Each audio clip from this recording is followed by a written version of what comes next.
na parte de quarta-feira, Deus revela a si mesmo.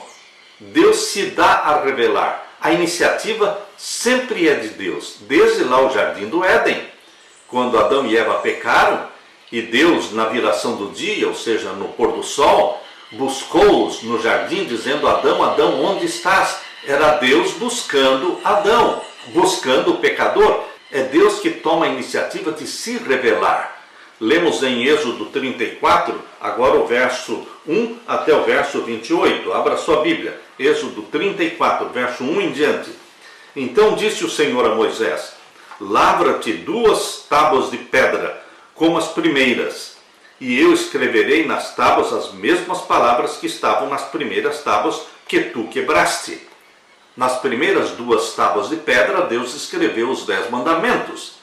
Mas Moisés quebrou essas tábuas quando viu o povo dançando e adorando o bezerro de ouro. Agora Deus pediu: prepare outras 2 tábuas de pedra. E ele disse: eu escreverei novamente nas tábuas as mesmas palavras que estavam nas primeiras tábuas que tu quebraste.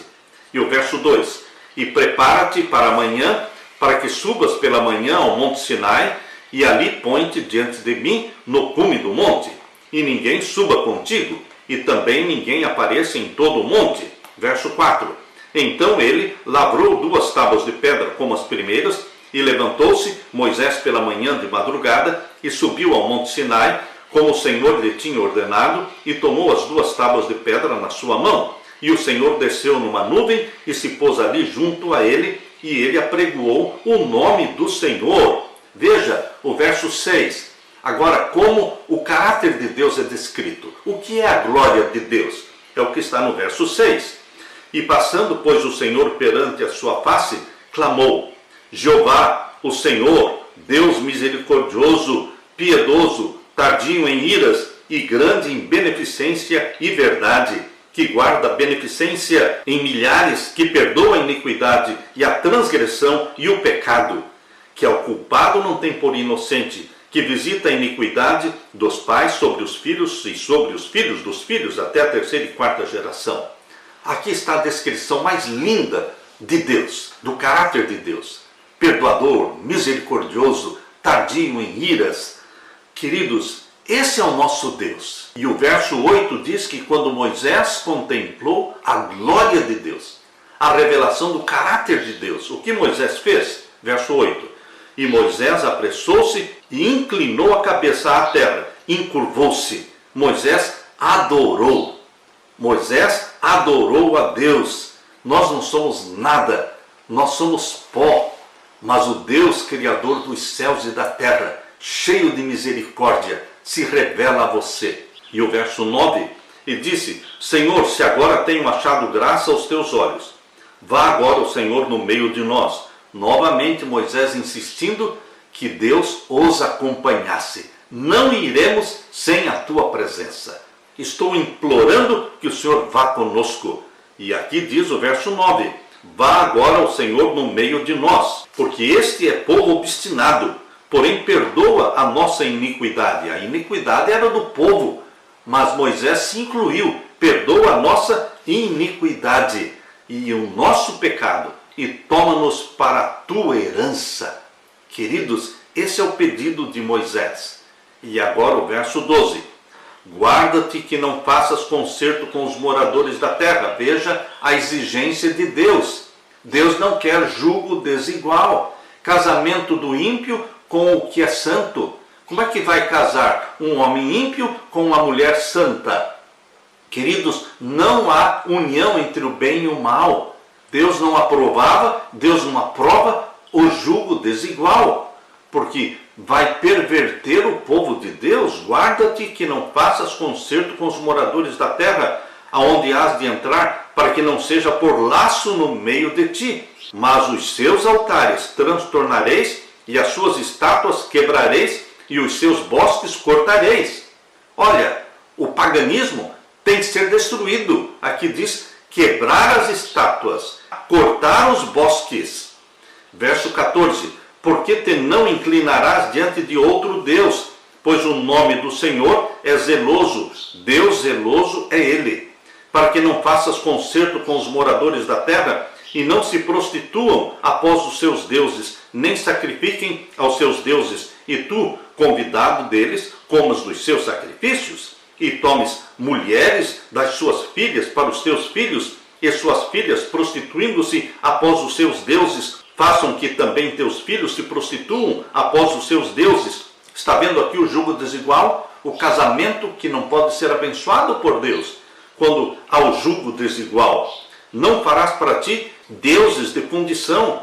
A festa dos pães asmos guardarás 7 dias, comerás pães asmos, como te tenho ordenado. E agora o verso 19, tudo que abre a madre meu é, até todo o teu gado, que seja macho, abrindo a madre de vacas e de ovelhas, ou seja, o primogênito dos animais pertencia a Deus, como também o primogênito dos filhos. E o finalzinho do verso 20 diz, e ninguém aparecerá vazio diante de mim. Nas 3 ocasiões anuais em que o povo comparecia diante de Deus, não deveriam comparecer de mãos vazias. Deveriam trazer as suas ofertas. 6 dias trabalharás, mas o 7º dia descansarás. Na aradura e na cega descansarás. Não importa quão atarefado você esteja, o 7º dia da semana é o sábado do Senhor, você precisa descansar. Por isso diz aqui, na aradura, ou seja, no tempo de arar a terra, e na cega, ou seja, na colheita, você precisa descansar no sábado. Não há desculpa para você não descansar no sábado, porque Deus insiste, é o 7º dia da semana, o santo dia do Senhor. Agora o verso 22, também guardarás a festa das semanas, ou seja, são 7 semanas, 49 dias que eram contados, e existia então a festa no 50º dia, que era a festa do Pentecostes. Também guardarás a festa das semanas, que é a festa das primícias. Os 50 dias começavam com a festa das primícias. Na festa das primícias começavam os 50 dias que eram contados, e quando completava 50 dias era então a festa do Pentecostes. Tudo isso era uma profecia.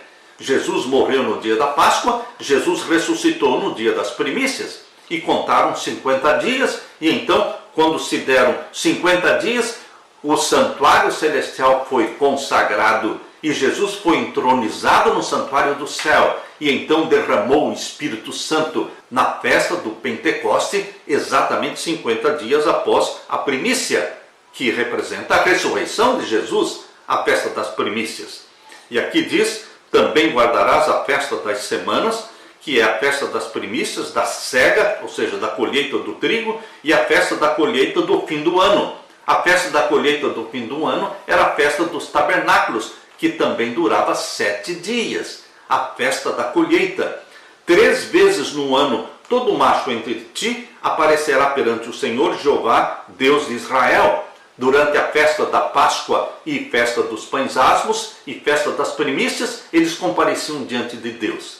E depois, na festa do Pentecoste, 50 dias após, eles também compareciam diante de Deus. E depois, na festa dos tabernáculos, no final do ano, 7 dias de festa, a festa da colheita, eles compareciam diante de Deus. Por isso o verso 24, finalzinho do verso 24 diz, quando subires para aparecer 13 vezes no ano diante do Senhor teu Deus. Então o verso 25 fala da Páscoa, que se unia com a festa dos pães asmos e as primícias, e então fala, verso 26, as primícias dos primeiros frutos, e agora o verso 27, disse mais o Senhor a Moisés, escreve estas palavras, porque conforme ao teor destas palavras tenho feito concerto contigo e com Israel. Verso 28, e esteve ali com o Senhor 40 dias e 40 noites, não comeu pão nem bebeu água, e escreveu nas tábuas as palavras do concerto, os 10 mandamentos. Quem escreveu foi Deus, não foi Moisés quem escreveu os 10 mandamentos. Tanto a primeira vez que os 10 mandamentos foram escritos foi pelo dedo de Deus, e a segunda vez que Deus escreveu os 10 mandamentos também foi pelo dedo de Deus. Moisés levou as tábuas de pedra, mas foi Deus quem escreveu os 10 mandamentos, conforme diz em Deuteronômio capítulo 10, verso 4. Abra sua Bíblia em Deuteronômio capítulo 10 e o verso 4.